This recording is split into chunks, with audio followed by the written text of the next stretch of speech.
Welcome back to Solo Spotlight. I'm your host, Ryan MacDougall. This is a show where we shed light on stories that often don't hit the news but deserve to. Today's guest is someone whose journey hits hard and speaks volumes. Sheridan Taylor, a combat veteran, a retired corrections officer, a suicide survivor, and now an author and mental health advocate. His book, Not Okay, Okay? A Roadmap Back from the Brink, isn't just a memoir, it's a brutally honest, deeply human guide for anyone who is struggling the battle with their own mind. I spent the last few days reading this book, and I can tell you, it doesn't hold back. Sheridan writes with a kind of clarity and vulnerability that stays with you. As someone who's worked in the law enforcement system, though in a very different era, I feel this story incredibly personal, as I often feel some of the same way. We're going to talk about where this story begins, how he found his way back from the brink, and what he's doing now to help others do the same. Welcome, my guest.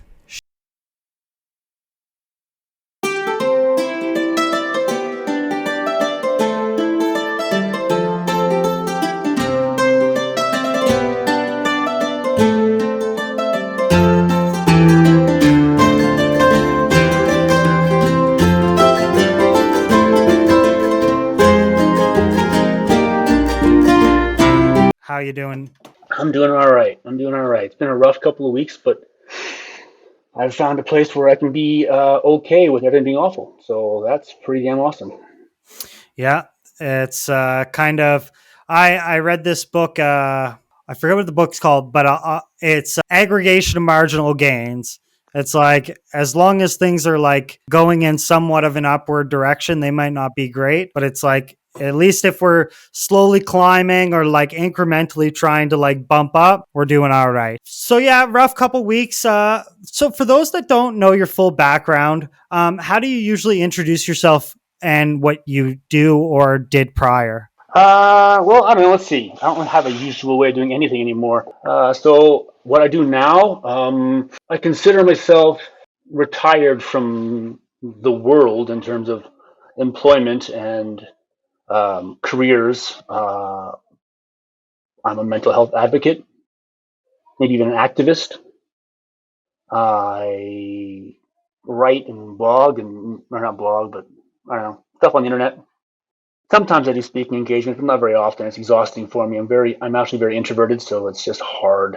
And sometimes I don't ever ask money for it. So it's usually, what am I?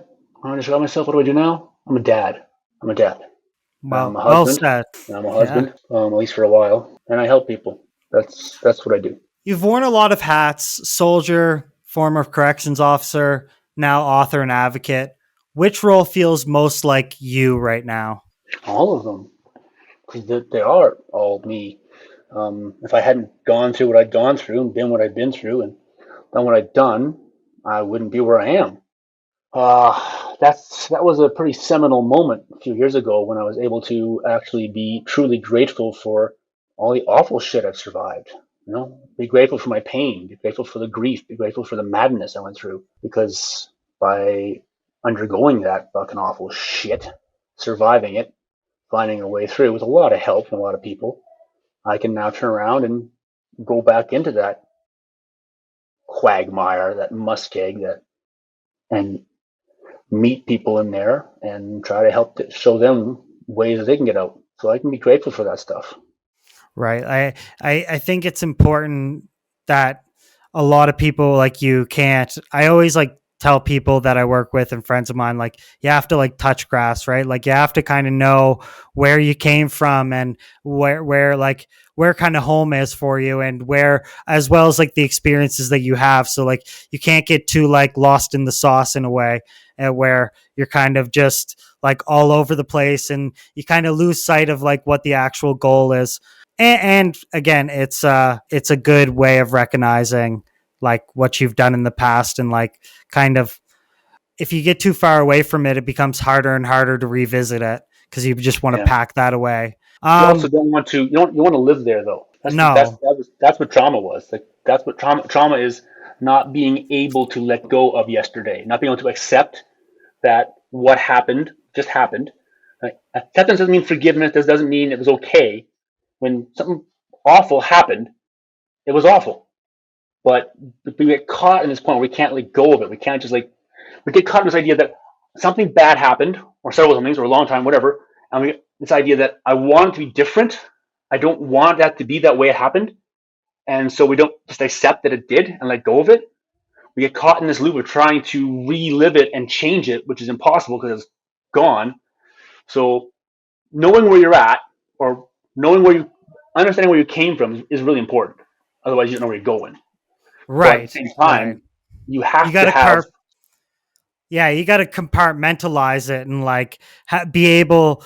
And I think it's a weird paradox, right? Because it's like when you look at, I always try to tell people like without getting into it, like I always try to tell people about like where I work and my workplace. And like a lot of the times, like it comes off as like this because people don't see it that often. People don't see this type of like, I don't want to say action because it's not action, right? But in a way, it's like it's this adrenaline dump, right? Where then it's like you try to explain how you can do this like adrenaline dump every single day. And like there's one moment where you're so excited because this is something like you've just seen like the Cirque du Soleil for the first time and you're like, holy shit, like I got to tell you. And people are like, yo, that's, so, but then you don't say anything. And then it's also a problem, right? So I find it's this weird paradox where it's like there is a fine line of being obsessed with it, but also being able to like digest it. Yeah, and I don't like the idea of compartmentalize because you can't. The human mind cannot compartmentalize. We like to think we can, but we don't actually work well that way. A better way, at least for me and people I've tried to help out, is just accepting the totality of everything. Because I don't leave. I didn't leave the job at the job. I came home after, you know, 13 fights that night. I'm still at a 10, right? I'm functioning well because I can function at a 10. I'm so used to being at 10 out of 10 all the time. I can function well there, but I'm bringing that with me. And, or if I'm having a crap morning at home and I go to work, well, I'm bringing that with me. So the idea of trying to shut something off or put something down and put it away and lock it up, we have this stupid idea in the society that the mind, the feelings, and the physical self are separate. Mm-hmm. And that's madness.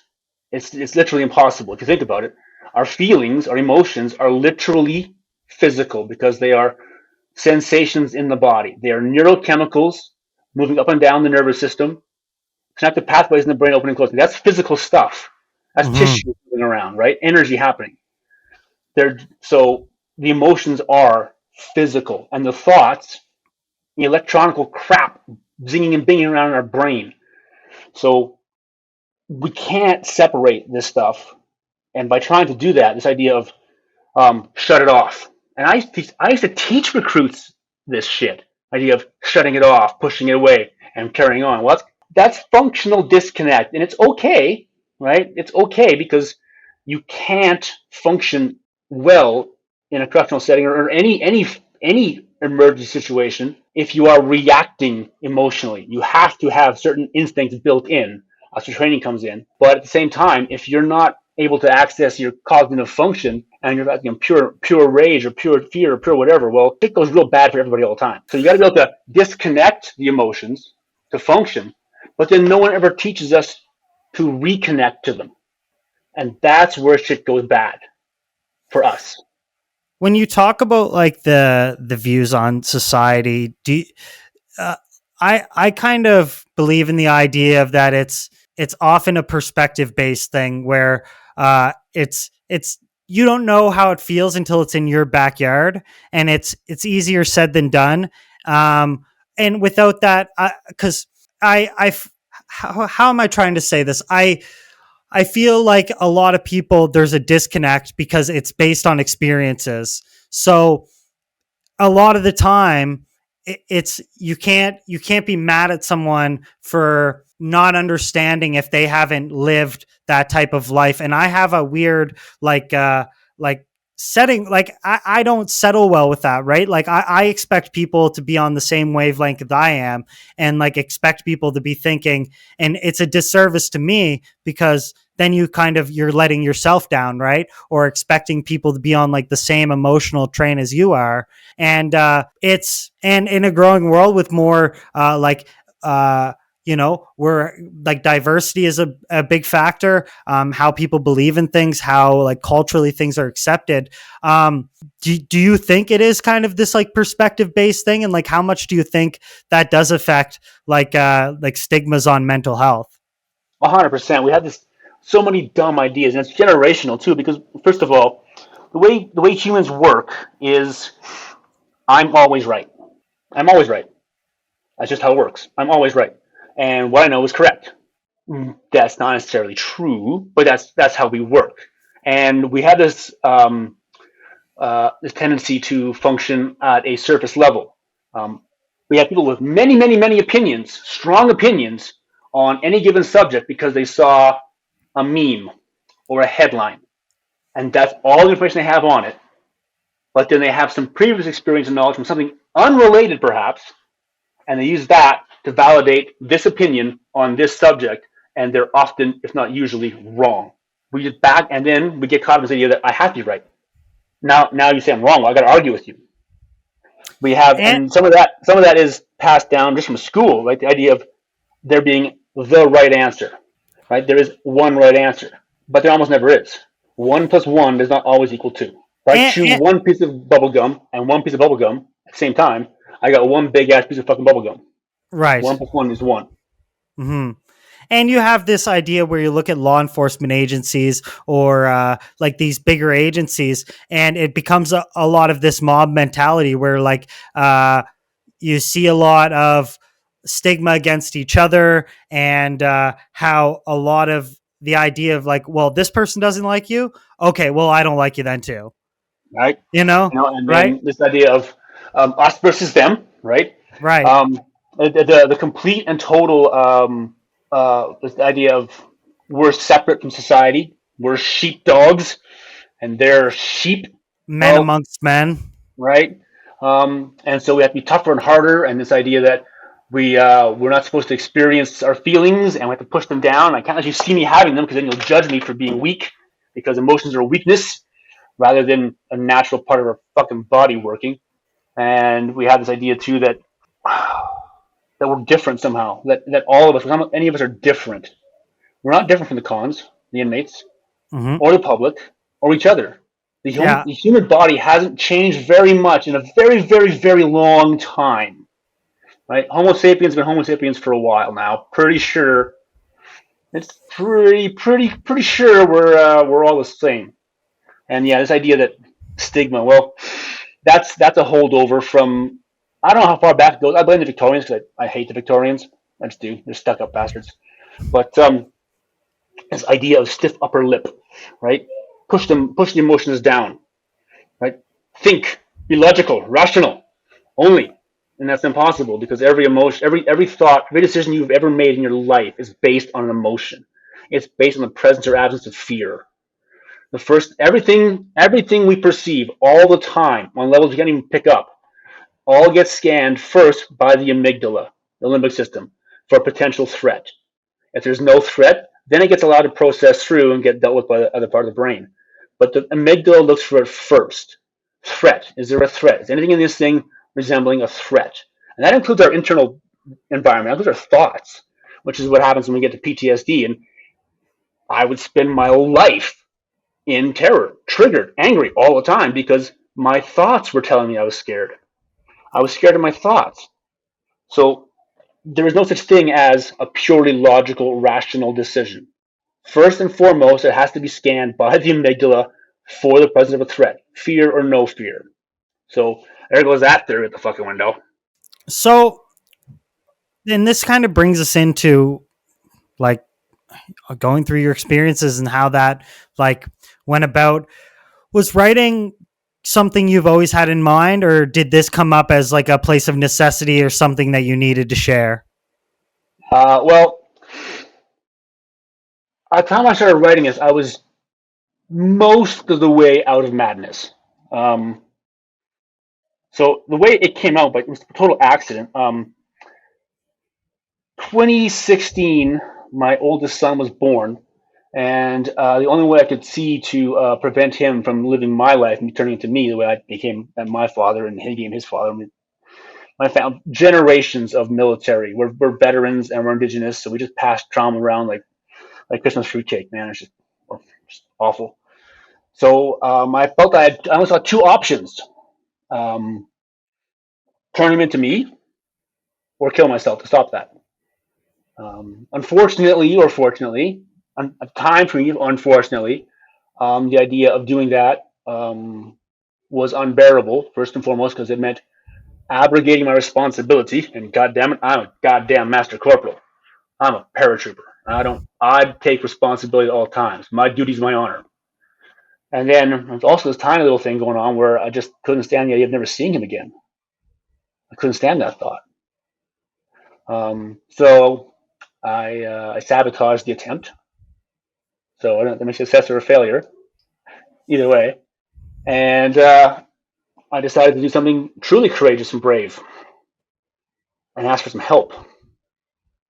Admit that I didn't know the answers. Admit that I don't know what's going on inside of me. And I don't know how to fix it. So I started therapy. And then 2 years of sheer chaos as I tried to do that without medication and finally succumb. Oh, God, I guess I have to, right? Because, again, medication meant weakness, right? Which is stupid because if I have an ache and a pain, take a Tylenol. It's no different than Yeah, taking why an wouldn't SSRI. you? Right. But I wouldn't, right? Until I couldn't. The therapy couldn't work because I would get constantly triggered, and it would undo all the work.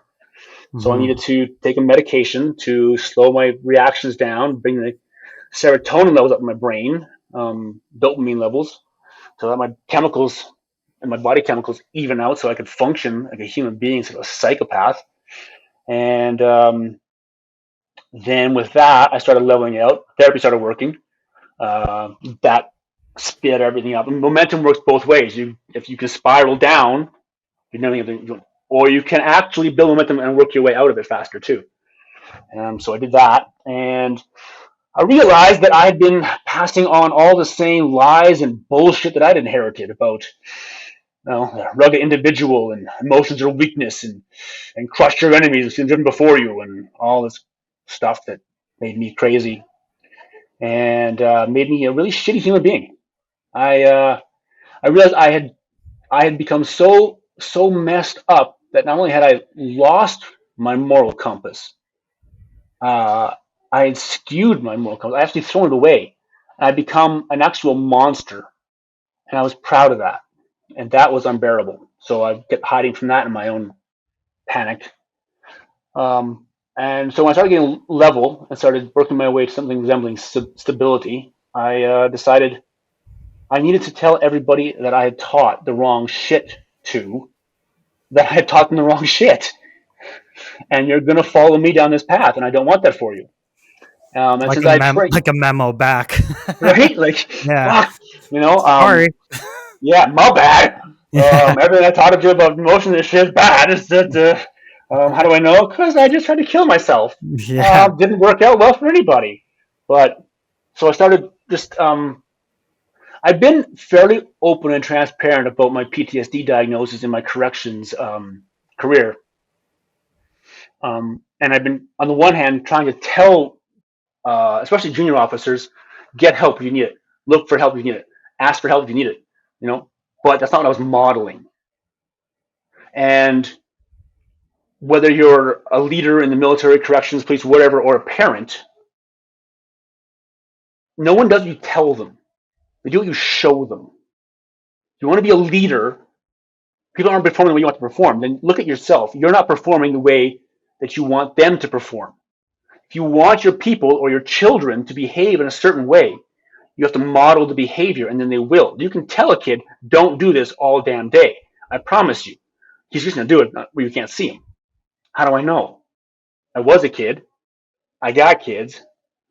So I needed to actually model better behavior for my son, so he would become a person that I would like him to become. I need to model better behavior for the officers that I had trained, and I had trained hundreds, not thousands by this point.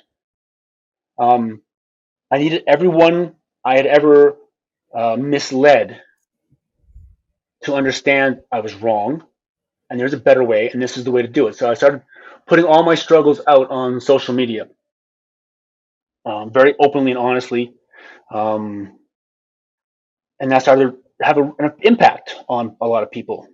And I was at the same time I was also writing these emails to my son and then sons. I have two now, and because I was still pretty sure I wasn't going to be around to raise them to adulthood, so I needed them to have words from me to help guide them away from the path that I took. So I was writing little emails to them. They have emails accounts that they'll open up when they're old enough. And then I was also starting to get people asking me more information and details on things I was posting. And I was writing a lot of, and I wanted it very scientific based. I wanted to make sure that everything I was putting out there, while not using scientific terminology, was science based. So I'd always bounce it past my psychologist, or one of several. I was 17 on my phone now. I cut them like stamps. Rolodex. But right, but so at a certain point, um, my wife actually realized that these were three different streams all saying the same thing, and they all connect. And she was right. And she said, "It's a book. Write a book." And I said, "No, because I don't do that. That's for smart people, better people than me." Um, but I Well, and the idea that like doing something like this leaves you open to being a mocked, b like kind of kind of taken out of the circle of trust, like, oh, you're airing this out, like we no, like this is a brotherhood, like everything's locked in, like we but don't talk about so this. I had a unique spot there, okay, because everybody in uniform and on the other side and in coveralls knew my duty is my honor. Mm-hmm.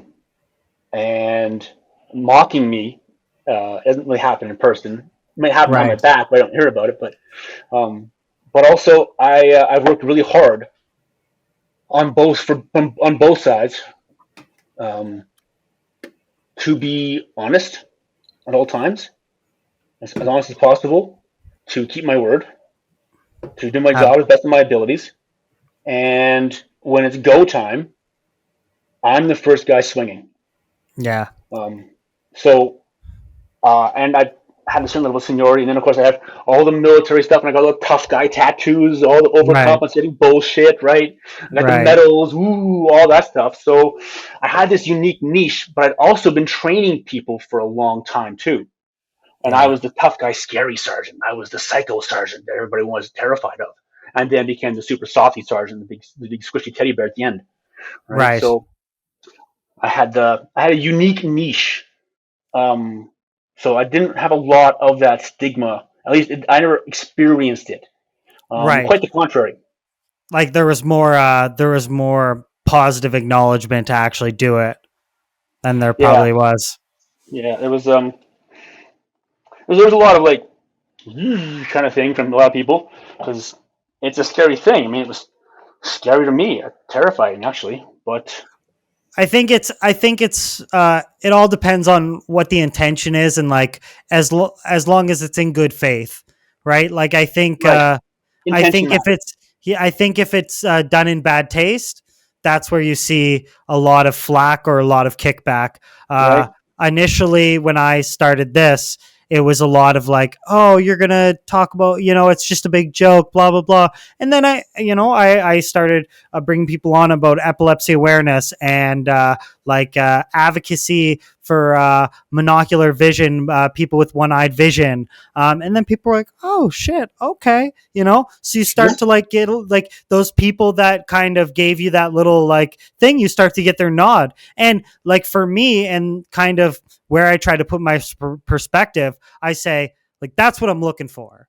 Like when I can like turn heads, and I can, in a good way, where people can come up and say like, hey, I watched your stuff. Initially, I thought you were an idiot, but now like, I think you're cool. And I'm like, well, like in terms of like doing business with you, or like having some sort of type of relationship, but I can acknowledge the fact that you've digested my content, if that makes sense. Right. And like, I don't have to like you. Right. I don't have to like this person that was like, I thought you were an idiot. It's like, okay, well now I'm definitely not doing anything with you, but hey, thanks.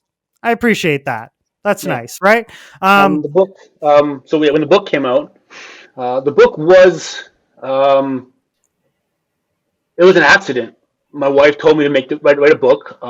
And because I have a hard time denying her anything, I went with it. And then, the publisher went, this is really, really good stuff. And then, so we put it out there, and then I started getting a lot of positive feedback from the start. And I don't know how many have sold, if you add up all the paper and the digital and the audio. Right. But did you do anything special for the audio? Sorry. Did you do anything special for the audio? Like some people. Oh, okay. Okay. Yeah. I have a hard time with when I start reading aloud. My brain starts going faster than my tongue can go, and I have a hard time slowing that down. I have a hard time reading a bedtime story to my kids, actually. So I didn't narrate it. I've hired somebody to do it. I've never even listened to it. I have no idea what it sounds like. I imagine it's really good. He's a professional. Yeah, of course. But I'm not listening to it. I know what it says. Right. You're the one that wrote it. Yeah. But I do know this. When I stopped counting at 200. It was just like kind of worked out that about 2,000 copies, and I had 200 people contact me in various forms, saying that something in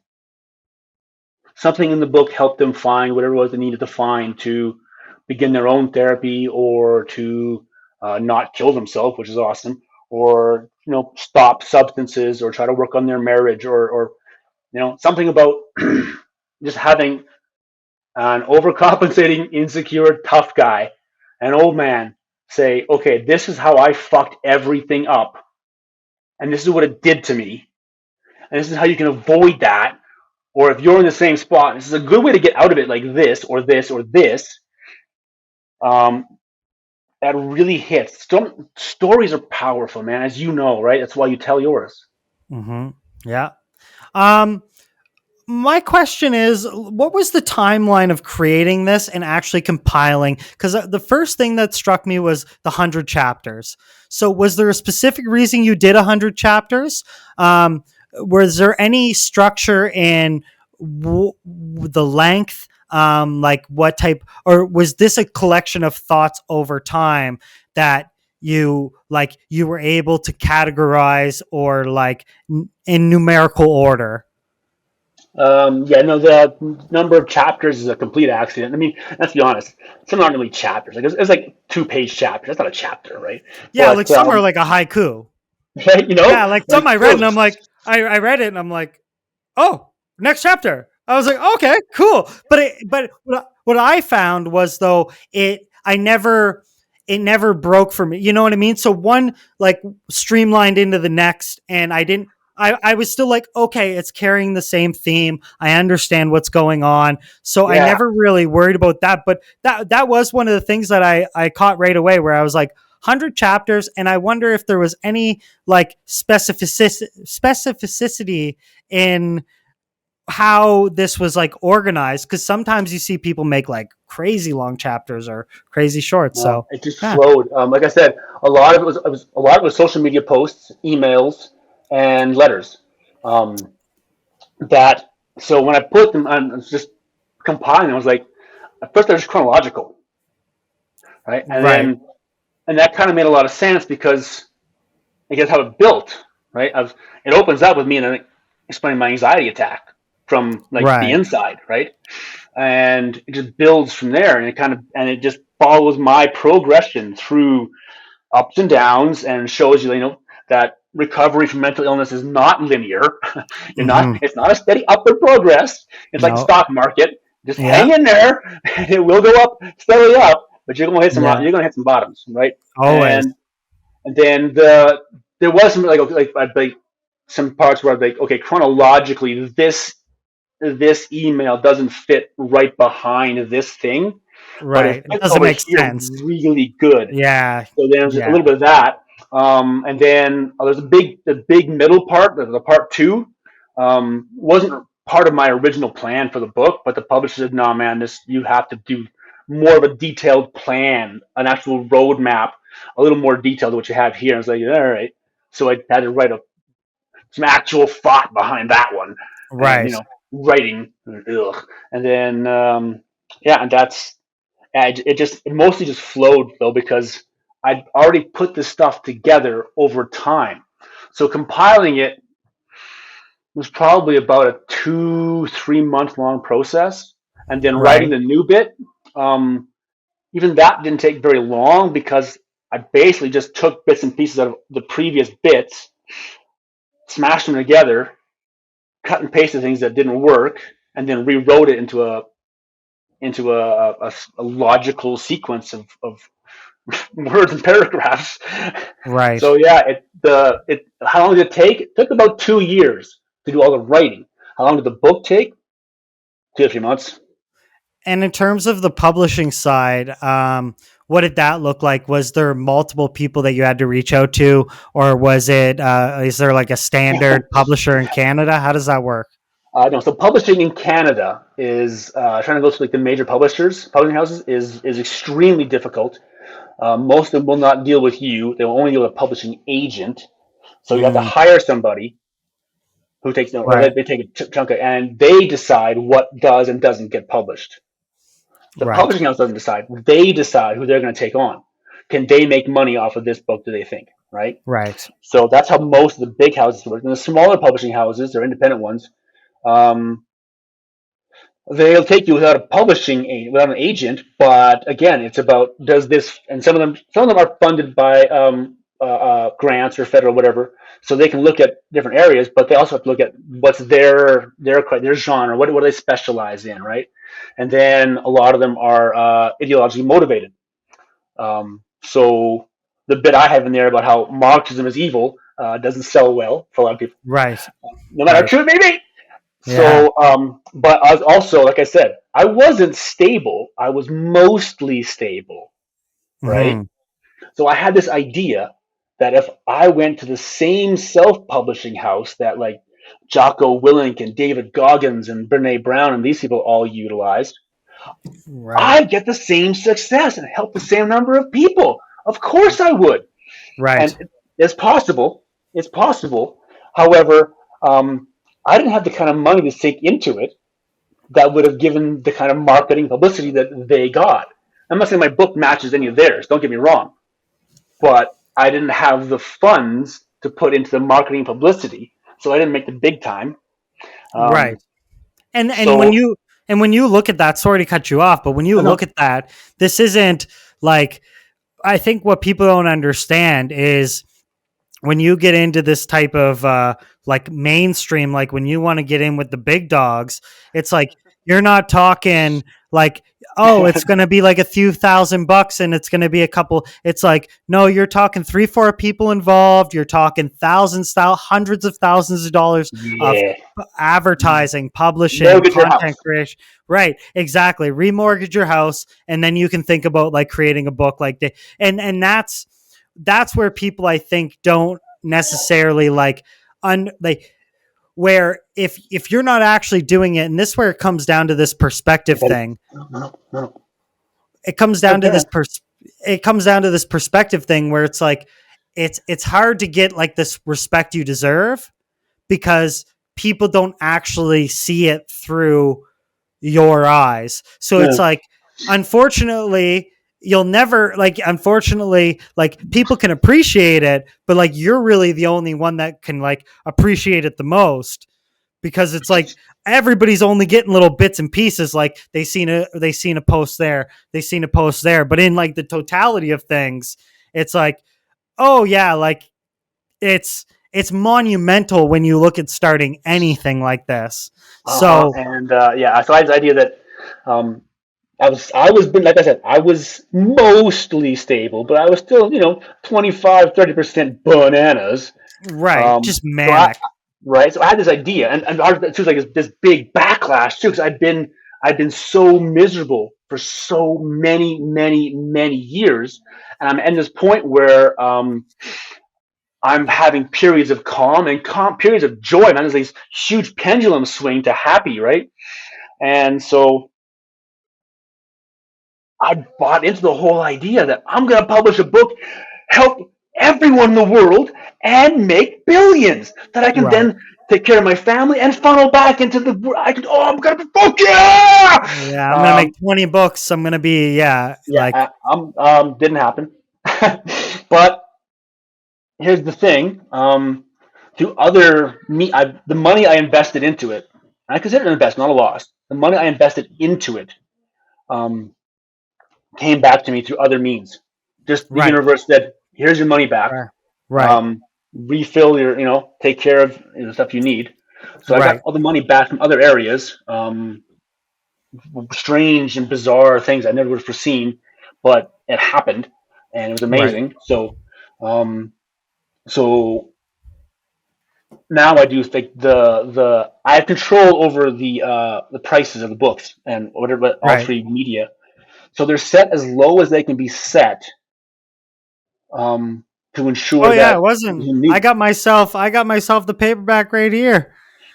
Yeah. Yeah, so I don't make any royalties really, um, No.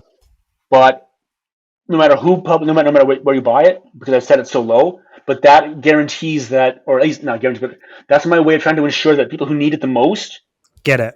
get it, right. And let's be honest, Yeah. like when you're struggling and hurting, money is Yeah. hard because You're not gonna have $40 to buy a book. no, you It's like, spend it on something or stupid. well, or if Tattoos. you, yeah, you look at it in today's day and age, it's like $40. Like that doesn't go like where you look at it, right? So Yeah. it So is good, and it is like a good way to, actually like put your concept out there and like the idea of what you're trying to do. Um, that's why it's with on. the That's why it's on Kindle too, because Kindle is super cheap. right, because So it's just like the ink pad. right, and I set it as low as I can there to make sure that Kindle will keep carrying it.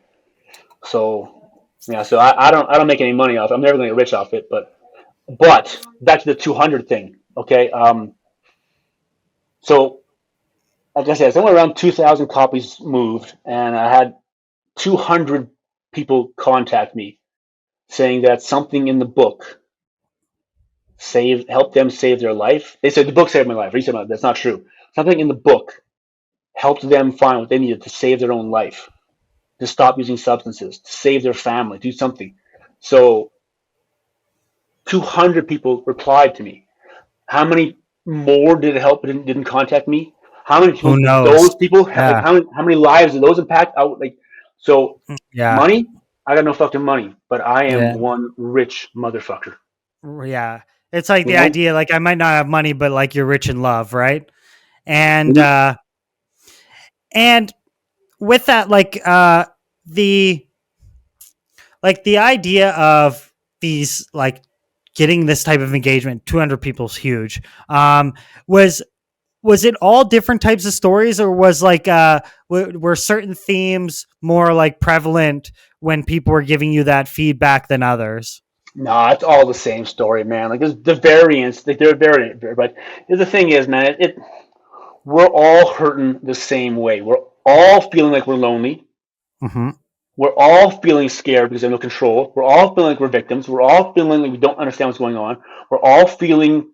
We're all feeling. That's the problem. Yeah. We're all feeling, and we don't want to feel because we've been taught since we were kids. They're not allowed to feel. We're taught as kids, right? Like It's changing now, but when I was a kid, especially like, and older generations, like if I would react in a certain way, right? Crying, for instance. I'm scared or I'm sad or whatever. I start crying. It would make my adult caregivers uncomfortable because they weren't allowed to do that when they were kids. So Mm-hmm. they would want me to stop doing that, or they would want to make me feel better, right? But not actually address the core problem, just that I feel sad. And I'm allowed to feel sad and just let it go. So we try and stop the feeling from going through. And what the lesson that kid learns is if I do this thing because I feel this way, everyone around me gets angry, but I can't stop feeling this thing. So there's something wrong with me. Mm-hmm. There's something inherently wrong. There's guilt and shame. Guilt is I did a bad thing. And guilt is a good thing. Guilt is Mm-hmm. I did a bad thing. I And don't now I want can to be. learn. I don't want to do a bad thing. I don't want to feel this way again. So I'm going to drive this to become better. But Yeah. shame is different. Guilt is I did a bad thing. Shame is I am a bad thing. And And it's that really, gets dumped on us. and it's interesting you say that because I used to coach a lot of soccer and I always told like people like, oh, this guy and again, totally different like world and universe, but the idea of this guilt and shame where like I find it fascinating. The idea where like I'm talking to these kids and I go, didn't feel great when this guy like totally dogged you out there, eh? That's good. You should feel that because now you have a baseline of what you don't want to feel.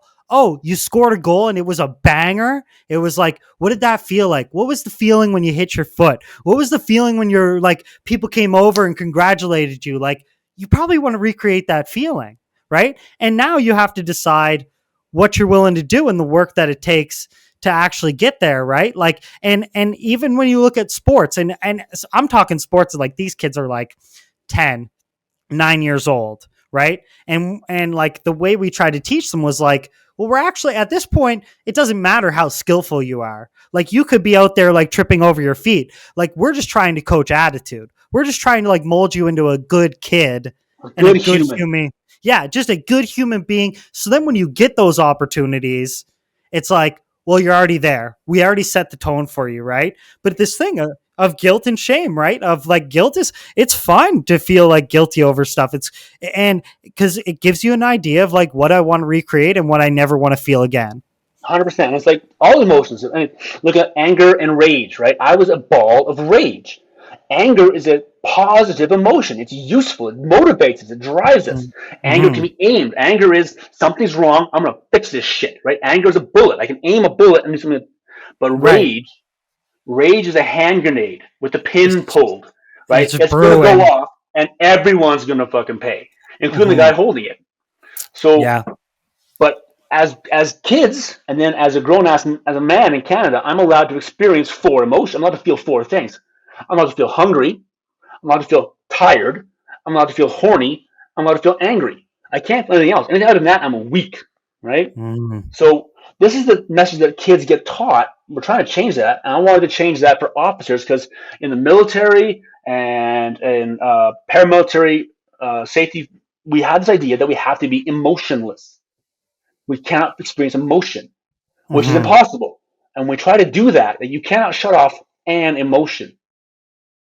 You have to shut them all off. And you shut off all your emotions, which is also impossible. You also shut off everything else. Like I said, it's just nerves.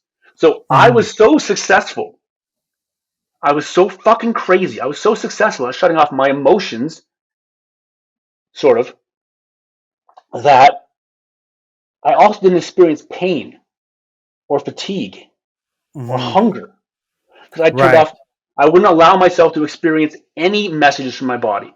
I would walk around Edmonton in midwinter outside, shirtless and barefoot, and Right. not Just experience discomfort. yeah. I wasn't tough. Just I was so crazy. dissociated. Yeah. Like your brain is just somewhere else. Yeah, I would not experience pain or cold because that meant that would open the door to emotions like the incredible terror I was living in, or the grief I was living in because my wife was dying or did die Right. after she Right. died, or right. I wouldn't allow myself to experience physical sensation, because that would open the door to emotions, and that was too terrifying to comprehend. Now, That's nuts. was there a pivotal moment where you realized like you needed to like talk about it? Like was there a specific, was the failed attempt at suicide, or the manufactured botch attempt of suicide? That's a good Uh, word. I like that. was that like the thing that kind of like switched gears for you, or how did this like moment happen? I think actually it was actually the birth of my son. It was this feeling of complete and total responsibility. Um, because a big part of craziness is trying to take responsibility for things we can't control, like other people, and refuse responsibility for things we can't control, like ourselves, our bodies, our reactions. So having and experiencing unconditional love, I didn't know what that was. I didn't. I never. We've never. Most of us never have. We're told that you don't behave this way, you're not loved. You're unloved, right? Even Ten Commandments. If you don't follow these 10 rules, Daddy won't love you anymore. Like that's how we're raised. Um, this idea of if I feel these things, everyone's mad at me and they don't love me, but I can't stop feeling them, so I'm unlovable. And then this idea that I have to behave these ways to be acceptable by other human beings, some of which are good, some of which are not so great. But I never experienced unconditional love. I didn't know what that was. I never felt that from anyone or for anyone. And when I met my son, I knew what that meant. I knew it. Like I started with dogs, of course, right? Unconditional love from a Mhm. dog, but this was a different level. And to meet my son, I understood what unconditional love was, and what complete responsibility was. Like complete responsibility. Um, and that's what I think that was the moment that planted the seed, and then later the idea that I had to kill myself to save him from me was a skewed idea of responsibility. But the real responsibility was, okay, motherfucker, you pretend you're a leader, you pretend you're a leader, start acting like it. Right. You show this kid the man you want him to be. So I started faking it. I didn't know how to be a parent. My parents, they did the best they could with what they had. Let's just leave it at Right. that, all right? But I I needed to I needed to model behavior that I would want my son to emulate when he was old enough. So I didn't know how to do that. So I faked it. And I started pretending to be the guy that I wanted him to be. If you fake you anything long enough, it becomes habit, it becomes Oh yeah, instinct, you manifest it. right? So then the big moment was actually in Calgary Remand Center. I'd gone from Edmonton to Calgary at that point. Um, and it was shift change. It was coming on afternoon shift, and my brains are just a mess. The problem with trying to recover from trauma and therapy is you have to go sit back in all of it and deal with all of Hmm. it and process it. Um, and so there's this voice in my head where it's very sarcastic, so it's obviously me, and it goes, "Hey, Taylor, you got to kill yourself, huh?" I, yeah, yeah, I do. Why? Because I'm the worst father in the world. You're the worst father in the world, are you? Yeah. Are you? Yeah. But now I'm arguing with myself and I'm mad at myself. That's how I was living. Um, and I'm just about to grab the door to go on the unit to start count. Um, and my hand hasn't touched the door yet. And it goes, well, let's explore that. Are you really? And then, so, hey, trigger warning, folks. We're doing some really bad shit if suicide wasn't scary enough for you. Hmm. Um, the voice goes, and my hand starts to grab the door handle. So the door starts to cycle with the hydraulic and the metal clunk, right? Clunk, right? Um, Shudunk. right, and Yeah. and the whole Oh, like your body can't shakes miss with it. that door, Yeah. like right, Can't miss it. Can't right, miss it. yeah, Yeah. Yeah, your whole body moves with the door, with the bolt slamming back and right. So I'm holding. And um, have you ever raped your infant child? What? No. Well then, you are not the worst father in the world, are you? Because that's happened. In fact, you know that guy in that cell over there did that. So you're not the worst, are you? Right. And that's short circuiting, right? Have you ever punched your infant child with a closed fist? Have there, and then this whole like litany, this list of horrific things that I've never done to any child, let alone my own. And just so like no, vomit, no, right? Like, and this door is still going, right? And this Because guy, yeah, someone's in there controls. like, "What the fuck, man? Open the fucking Yeah, what are door!" you fucking doing? Right? They're probably yelling Yeah, at me, like, but I'm still yeah, lost in here. I can't hear them, yeah. right? And no one challenged me because I'm so crazy. You never know what's going to happen if you challenge Taylor at this point, right? Um, so, and then it goes, okay. So by definition, then you are not the worst father in the world. Not even bottom 10%, are you? Let's go. Does your kid have food every day? Does your kid have a roof over head? Does your kid have clothing? Does your kid have blah, blah, blah, blah. Yes, yes, yes. Why? Because I give it to him. Why? No, why? Because I give it to him. How? I work for it. You work for it. Where? Here. Do you like your job? But I hate my job. yeah, But you do but it. there's some Why? dads that have no job, Right? right? Why? Take care of my kid. So you do a job you hate, take care of your kid. You do what you hate to take care of your kid. Does that make you a shitty dad or not? Like, what is that? I was like, Mm-hmm. okay, yeah, hey. And then it starts hammering me. Hey, motherfucker, did you or did you not read 7 books on parenting? Which I did, but now I'm stuck by that point. On how to be a parent. Yeah, I did. Why? So I want to be a good dad. You want to be a good dad? Yeah. Okay. Here's the thing, motherfucker. If you want to be a good dad, does that mean you're a shitty dad? Well, I'm not doing a good job, but you want to be a good dad. Yeah, I do. Okay, so would a shitty dad care that he's a shitty dad? Answer the question. No, I guess not. No, no. That's why we called him shitty, right? yeah, You want very much to be a good dad. You're trying as hard as you can. So if you're not succeeding to your standards, yeah, motherfucker, like, yeah. um, if you're not meeting the standards, but you're still trying as hard as you can, does that make you a good dad?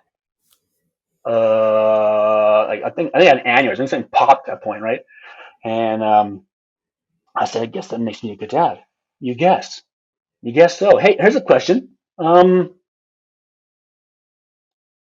You ever actually try to do bad things to people? What? I mean, you have. You've done really horrible things to people. You've done that. You feel good about it? No, I feel awful about it. Yeah. I wonder why. Hey, do you ever actually go out of your way? Is it a good plan of yours to try to fuck people over and do awful things? Like, no. Why not? Because I'm not a bad human. I don't want to do bad things. Okay, so you try to do good things. I do try to do good things. What does that make you? Uh, what does that make you, Taylor? And I started crying. I'm gonna cry now. I Mm-hmm. started crying. I'm a good man. Right. Yeah, you're a good man. And that was like the moment when things started to really shift and change. I accepted that I am a good man, and that I That was like the paradigm shift. right, that was it. Like okay, yeah, I am a good man. I didn't took no time to actually really accept and believe it. But that was the change, where I'm not flawed, I'm not broken, I'm not a bad thing. I'm a good man who's doing the best he can, and I'm a good dad, trying to be a good dad. I'm not making it, but I'm working at it, and I'll get there. And that was the big moment, the big like break, where like, okay, all right, you are not the lies you've been telling yourself. They're not true. You have value. You have worth. You deserve love, and more importantly, you got a fucking job. So man up, be a dad, and do the shit. So I did. Now, when you're looking at like it's very interesting because I read this a little while ago, but it was like the curse of self awareness. Uh, where it was like a lot of people, like if they can walk around, they care none, they think they're amazing, exceptional, they're accepted by everybody, etc., etc. But this idea of like, oh, it'd be way better if I knew less. And I like to challenge people like this idea because it's a nightmare. The more I know, like the shittier I feel about the world. But it's this idea as well where ju- if you had a Ferrari, you got to learn how to drive it, right? So it's like, yeah, is your brain going a mile a minute? Yeah. Well, you have to, yeah, you're going to spin out. Like, because some things are not going to be natural to you. And like but is the idea of like, you got to bring it back in. You got to bring it back in. Like, you're going to drift off. You might like say some crazy shit. You might do the, or whatever aspect you're doing. Like, and especially in a law enforcement aspect where it's, you have to learn to like let shit go, right? Where it's like, okay, but you still have to recognize the fact that like it is a good thing to be self-aware. Like it's imperative. you just got to know where to direct it, right? Yeah. And it's like, yeah, do you take exception to the person that thinks everybody's their friend? Yeah, you take exception to it, but you would have to be as dull as this person to like understand why. And it's a good thing that you don't understand why. Do you like, so it's very it's paradoxical, right? Like where it's on one hand, it's a really great thing because like you're aware of your surroundings, you're aware of everything. But on the other hand, you don't just get to live in this like illusion where everything's great. But If that makes I've found that the more self-aware I've become, the more I become connected to my own feelings, my own thoughts, my own behaviors. I start connecting more and more to other people on deeper levels, and then I mm-hmm, start connecting to everything on a deeper level. And I start, instead of having the racing thoughts, everything starts to slow down. mm-hmm, And I make myself take time every day to slow down, to sit. I make myself do this thing really hard originally, where I just sit for 3 minutes, eyes closed, comfortably sitting, not trying to meditate or not trying to not meditate. I just sit and let anything that comes up come up, and then let it go away. Don't judge it. Don't push it away. Don't try to challenge the scary thoughts. I used to do that all the time because if I fight the scary thought, if I'm fighting it, it can't go away. If I just mm-hmm. sit there and look at it, it goes away. So the more I become aware of myself, my own thoughts, my own feelings, the less I worry about anything happening in the world. I don't give a shit about most things in the world. I can't control most of the stuff in the world. The And more, that's and that's more, something. Yeah. yeah, Sorry, right, go ahead. right. No, no, I know where you're going. You say it. You Yeah, go ahead. I was saying, like, you can't control it. And, like, the more you think about it, like, the worse it gets. And it's just like, there's so much going on. Like, you have to know, like, hey, listen, I'm only one person. I only have, like, I only have the ability. But again, like, I find what happens is, like, it's just like narrative based where it's like you can either spin it to be really really bad or you can kind of spin it to be like, hey, this no, this is a shit show, but we can try to navigate out or make the best of it.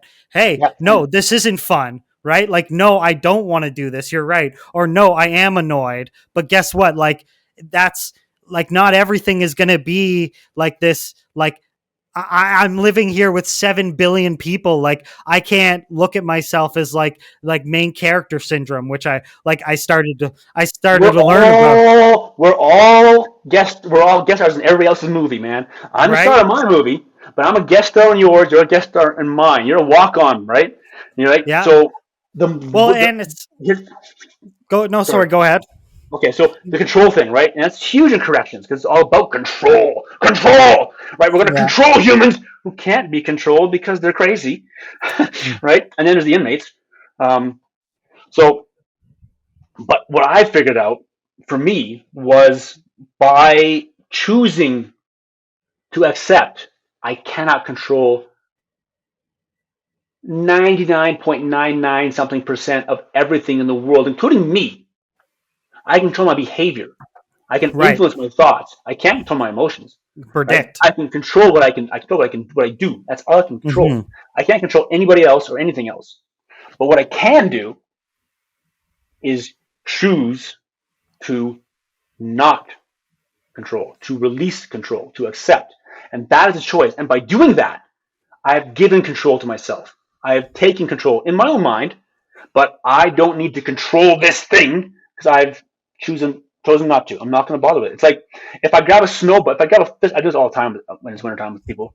I grab a handful of snow, right, and I hold it in my hand. A big pile of snow there.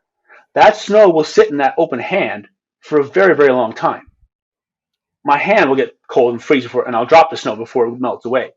But if I grab that same fistful of snow and start squeezing it as hard as I can, the snow starts going up to my fingers, my fists. I lose 3/4 up the butt top, and the harder I squeeze it, the more it melts, the faster it melts, and now I made ice. Now it hurts my hand.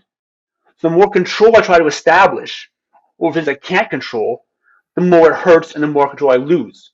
But if I just let that snow sit there, let this event sit there, let this thing sit there, if I don't have to try to assert control over it, I have a lot more control over it. Well, and it's the idea that, like, I think what happens too, where you look at it, is like Occam's razor, where it's like whatever the most possible solution is probably the correct one, right? Where people say, did this person look at me like this? And should they be doing this and this? And you're like, no, like that's not what it is. This person probably wasn't even thinking about you, right? Like at all, right? And people get so and everybody, it's like, oh, this person like didn't let the door shut on me. Like that guy's an asshole, and this guy didn't get this time, and but a lot of the times it's like people are just on their own shit. Yeah, man. Right? And everybody's just doing this, and no one gives a shit about you. Exactly. Nobody. If you have like 3 humans, if you have 3 humans in your life that you really, really matter to, dude, you're doing amazing. Because how many humans do you really genuinely think about all fucking day every day? Yeah.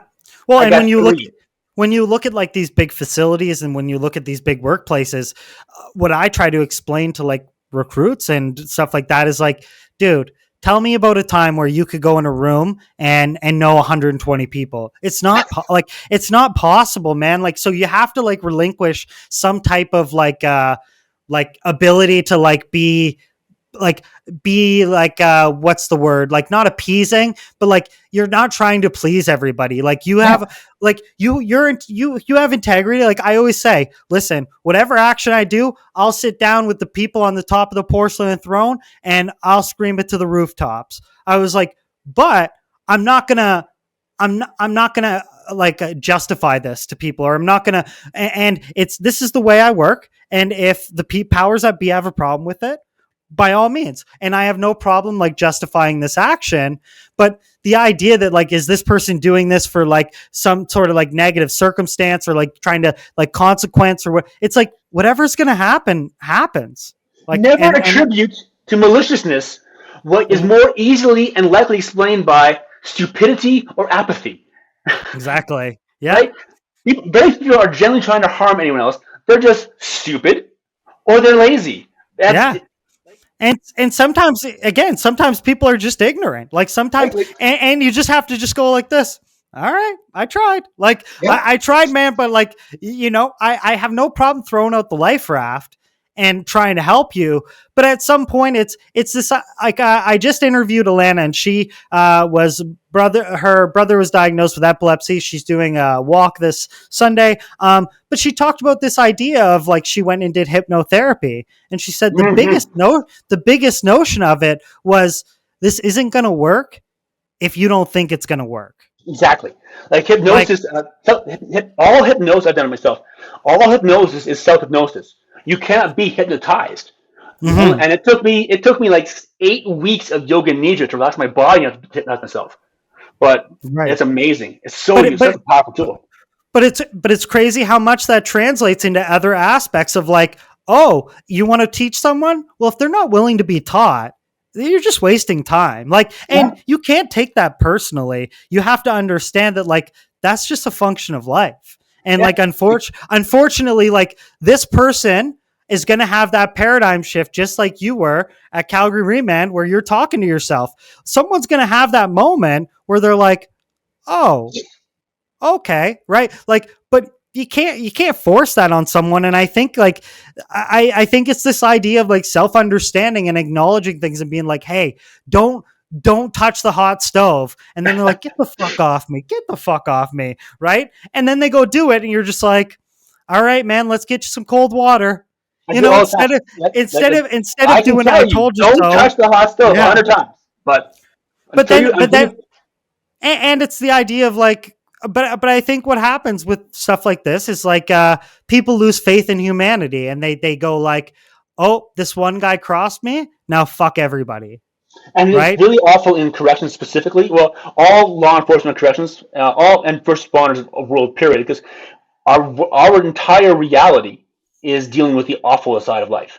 So Mm-hmm. we lose perspective. We forget that what our job is just a small It's like a percentage of bubble, the yeah, world, right? Like, yeah. and the longer we're in that job, especially corrections, the longer we're in that job, the darker it gets. It wasn't like when people leave corrections, it's like a year after they're free of that environment that they start. I get people calling like, oh my god, because it's like an alternate reality. Mm-hmm. You get Oh caught yeah. yeah, like, and Well, and it's a firestorm, right? Of like it's it's like a it's like a very good livable area for like bacteria, right? So like it's a good host for bacteria. So when you like, there was a saying when I worked in corrections in Nova Scotia, if you farted at work, people would know you'd be shitting by the time you went home. Like yeah, like, that's how fast news spreads. Like just like that. Like people would and already be talking about it, right? the And whole I concept, mhm. if I can, sorry, the Yeah, whole no. concept of corrections is so incredibly backwards, inside and upside down. You cannot you cannot take someone who was born and raised in mental illness, in poverty, in addiction, in crime. You cannot take someone like that, and that's generations of that, someone who's incapable of emotional regulation, logical thought, obeying simple rules and regulations. You cannot take this person, stick him in a cage, treat him like an animal, put more rules on him, stricter rules on him, violence and force, and expect he's going to do better, no matter how well he was doing on the outside. When you put someone in that environment, they always get worse. That's how it works, because we're not meant to do that. So now you take that person and they're getting worse. And you take 30, 40, 70 of them, stick them in a box together, and wonder why it goes sideways. And now you take a couple of people who, with the very best of intentions, who want to make the world better. I haven't met a single officer who chose the job to become a monster No. in any field. But No. when you take them and you tell them that their job is to enforce order on people who cannot be orderly, You're tell them slowly giving them chlorine poisoning. Like you're just exactly you're slowly drugging them. you're forcing them into madness, and Yeah. then you apply the stigma of the dinosaurs, right? Emotions are weakness. You apply everything else that goes with it, and then you do it all in secrecy, right? We all Mm-hmm. keep it a secret. Everything's a secret, right? Human rights. I violated human rights. I've done horrible things, right? But Right. it's all a secret. Now you're in this alternate dimension because everything's locked away, and you're following the code. We follow the same code as the inmates. We use the same words. We use the same slang. Where's the big prison gang? You take all that, you factor all that in, and you wonder why officers go insane and start struggling and abusing substances and divorce their kids and beat their wives and kill themselves. You wonder why? Because you're trying to get them to do something that is impossible, and you're telling them that they're failing at it. And you're not giving them support to understand that what's happening to them internally is normal and natural and can be stopped and reversed. Mm-hmm. Everything about our job is fucked, but it doesn't have to be that way, and that's what drives me crazy. So when we look at this type of trauma, what do you, in your words, what do you think the most common misconception people have with dealing with trauma and rebuilding their life? The biggest misconception I've had with helping people, and I've helped thousands by this point, is this idea that we're not supposed to have the struggles. I'm not supposed to feel these things. I'm not supposed to. And none of that's true. And there is no supposed to. You are or you aren't. That's just the way it is. And there's the idea that I shouldn't feel this way because nobody else is, but everyone else is. I shouldn't feel this way. I'm not supposed to feel this way. Pure self-judgment. And because of that, we won't get help. We won't talk openly, honestly. And because of that, we don't get the positive social feedback that humans require to be healthy. Humans need connection, physical and emotional, because they're the same fucking thing, like we need oxygen. We are a mammalian group species, like dogs or deer or wolves or pigs. We need other mammals. And the more like our species they are, the better for us. The best for us is other humans. We actually need each other for human contact to be healthy. When Mm-hmm. something goes sideways on the Right. street, on the unit, what's the first thing that happens? Everyone looks around everybody else. Yeah. Eye Who's contact. help? Who's helped Am me? I, Who's against me? not even that yet. First of all, it's is everybody else experiencing what I'm experiencing? Oh, am I Am I sharing the same thought? sharing this? Am I feeling correctly? Is this Mm-hmm. what I should be feeling right now? Right? And if Because not, then you regress. right? Because if you think about that, we go back to the Serengeti in the Stone Age. If something sideways happened, everyone looked around. The one guy that didn't run was the guy that got Is eaten by the cave bear. is dead. Yeah. Yeah. So the first thing is we all make eye contact, and then we start going, okay, what's now? Who's stepping up? And then we make plans and we're like instinctively whatever. But the first thing everyone does, everyone, inmates and officers, is look at each other. Okay, this is fucked up. You're fucked. Everyone's okay. He's not feeling that. Oh yeah, but he's psycho. That's okay, right? It's like Mm-hmm. that instant thing that happens. So we need positive social. Okay, here's another thing about moral injury and trauma. Oftentimes, it isn't the actual event or series of events that causes the trauma inside us. Often, the event is just an event, Mm-hmm. right? It's just an event, right? How we feel about it determines if that event's good or bad, right? When I saw a terrorist blow up, I felt happy. That's a great thing for me. His family probably didn't feel the same way, Mm-hmm. right? So Right. how I felt about it defines the event as good or bad. So something goes weird, sideways, whatever, and me and another officer, maybe senior officers, it's worse. It's worse that we respect them more. And I say like I was fucked up. Like, I'm right. And Officer Krusty turns around and goes, "Welcome to jail, kid. Suck it up." And then you're like, Because oh, okay, never mind. he's yeah, and It now sets the I'm tone. okay. Something wrong with me. That judgment, that Yeah. criticism I'm too tells scared me now. that my emotions are invalid, and again, I'm inherently flawed. Mm-hmm. So we take that on board. So you can have trauma inflicted on you by just negative social feedback. You can have all that repaired with positive social feedback. When you get to share your thoughts and feelings about, let's say, the same event with some others that you respect who've done similar things, and they all go, like, that was fucked up, man. I'd have been freaking out, or whatever. Like, they all give you some positive feedback on that that tells you that you were valid in feeling what you felt then, and valid in feeling what you felt when you got shat on, and valid in what you're feeling Mm-hmm. now. Yeah. It actually heals the injury. Yeah. Um, is there something that you've learned about yourself throughout writing this book that surprised you? Yeah, actually, I guess. Turns out I'm a good writer. I never really, I'd never really given it its thought before. I was always an avid reader when I could read. When I was crazy, I couldn't read a comic book, but now I can read books again. But It's very evident that you're like well spoken and have a high vocabulary. You can tell very quickly when someone is able to like collect thoughts and use certain language, right? So it's definitely evident. yeah, so I guess maybe that surprised me. Um, I don't know. The book was just about trying to just undo the harm I'd done. I had to undo the harm. I had to fix my mistake.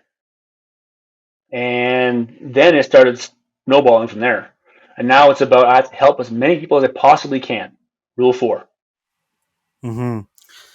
And just to round this out, if there's one idea or feeling you hope people walk away with after hearing this episode, what is it? You're not alone. I know you might feel alone, but you're not alone. I know it may feel like there's no way out, but there's a way out. I know it may feel like there's no answer. I know it may feel like everything's awful everywhere. I know it may feel like they're the only one feeling this way, like you're a freak. I know that it may feel that way. It's not true. Because I guarantee you, I can promise you, there are millions of people who are all feeling the same shit you are. That's why there are podcasts like this and books being written. That's why there are organizations, private and governmental, intergovernmental, that are dealing specifically with mental health and wellness. That's why this shit's out there all the time. And that's why people are killing themselves. That's why drugs are everywhere. That's why rock and roll exists. That's why country music exists. Because we're all feeling it too. And when we actually express that, then everyone else gets a chance to say, hey, yeah, me too. Thanks. Me too. Because you're not alone. You're not You're alone. absolutely you're absolutely right. Uh, Sheridan, thank you again for sitting down with me today and for being willing to open up in the way you do. Your honesty, your clarity, and your willingness to share these hard truths is what makes this conversation very valuable, like you've already stated, not just for me, but for everyone listening. Um, your book reminds us that healing isn't some perfect polished destination. It's raw, it's messy, it's real, and it's possible. If you haven't read Sheridan's book yet, go pick it up. It's powerful, practical, and deeply human. We'll share the link in the show notes below. Thank you for listening, Solo Spotlight. I'm Ryan MacDougall. Take care of yourselves and each other. We'll catch you for the next one.